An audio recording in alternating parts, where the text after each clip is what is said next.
It's 2026 now, and honestly, I think a lot of people are going to walk into this year without a real plan. Not because they're lazy, but because drifting feels easier than deciding. And I know that because that's exactly what I did in 2025. I didn't have a clear direction, and honestly, I didn't have any rules for myself. Some days I would get up with the game plan, but I wouldn't really execute them, or I would half execute them. Or I would execute them, but I wouldn't do it to the fullest of my ability. I was doing things, but I wasn't building anything intentionally. And when I look back on 2025, it wasn't a disaster, but it was quiet. I basically stayed busy, but I didn't really move anywhere. To put things into perspective, I'll run through my 2025 real quick. So basically, in the beginning of 2025, I had just got done clothes reselling. I made a full video on exactly how I did it right here. So basically, I would go to the Goodwill bins for like 4 to 5 hours, thrift as many clothes as I could, go home, post them online, and then ship whatever was sold. And honestly, this is a great side hustle for people who want to make money quick, but it just wasn't something I wanted to do long term because it took a lot of my time. I mean, you have to set 3 to 4 or 5 hours out of your day to go thrift clothing.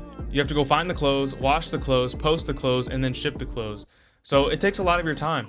Now, like I said, this isn't a bad side hustle, and I really do recommend it if it's something you want to try getting into in 2026.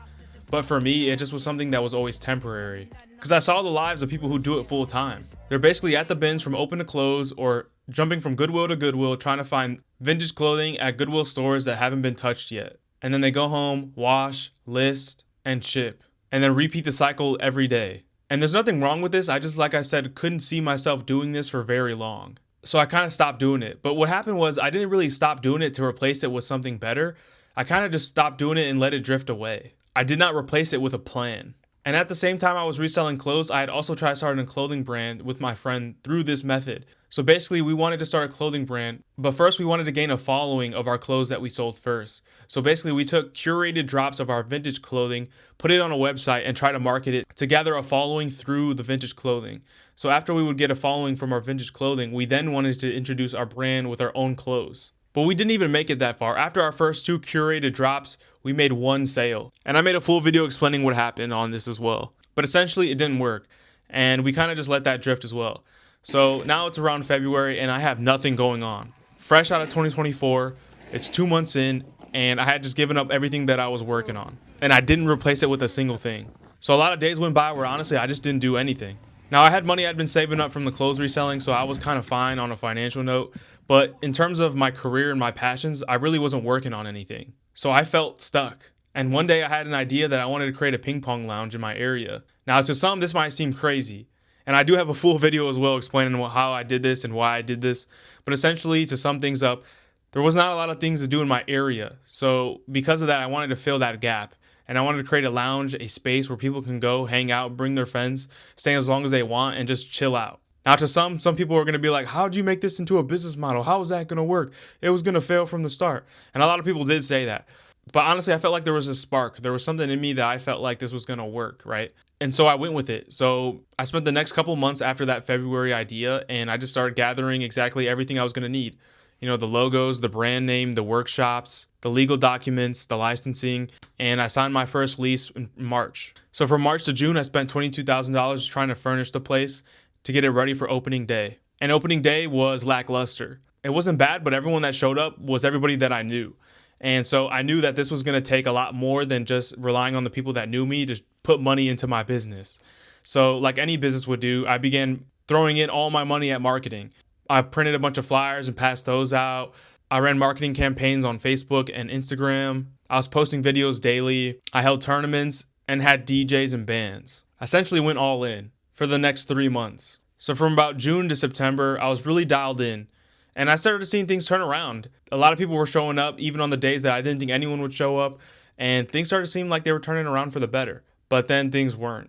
Things kind of died out and the hype of our place kind of faded away.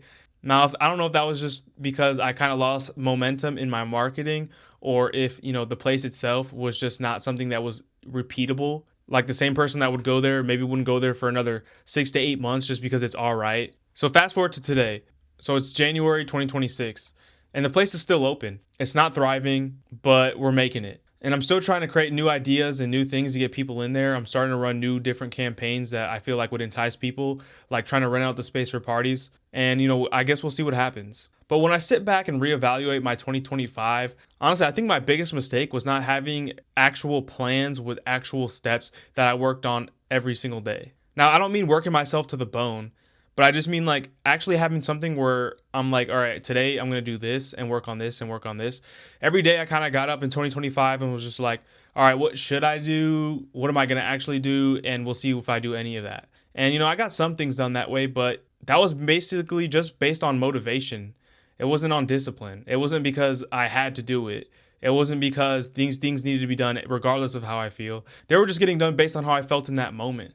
So on the days I had more motivation were the things that got more done. And the days I had no motivation were the days that I got nothing done. So rewind about a month ago, the beginning of December, preparing myself to move into 2026 was something that I knew was going to be pertinent because I did not want to start all my goals or my New Year resolutions January 1st because I always felt like that was kind of pointless. Why are you going to wait for a whole new year to work on things that you should have been working on throughout the year in general? So I started to do the things that made me uncomfortable. I fought in a boxing match. I stayed consistent on this YouTube channel, and I dialed in my faith with Jesus Christ. Because I think focusing on doing the things that make you uncomfortable will discipline you. Basically, it's not letting fear decide what you do and don't do. I'm not a very violent person. I was always very fearful in certain situations, so I felt like I needed to face that. I needed to want to put myself out there and not be so uncomfortable. So I fought in a boxing match and I lost. And this YouTube channel I started about a year and a half ago and I only made one video and I kind of didn't do anything else with it. So I needed to face that discomfort of, so what if a video flops? So what if it gets 2 views? Just keep posting, be consistent. Like, this is actually what I want. I want to create content. I want to be able to have a following of people that like the videos I make. And that's going to take time, and who cares? There's going to be hate. There's going to be people who don't watch my videos because they think they suck. And it doesn't matter because I want to do it. I just need to face that discomfort. And I've always had faith in Jesus Christ. I've always believed. I've always had faith. I went to Catholic schools, but I always felt like I was 1 foot in, 1 foot out.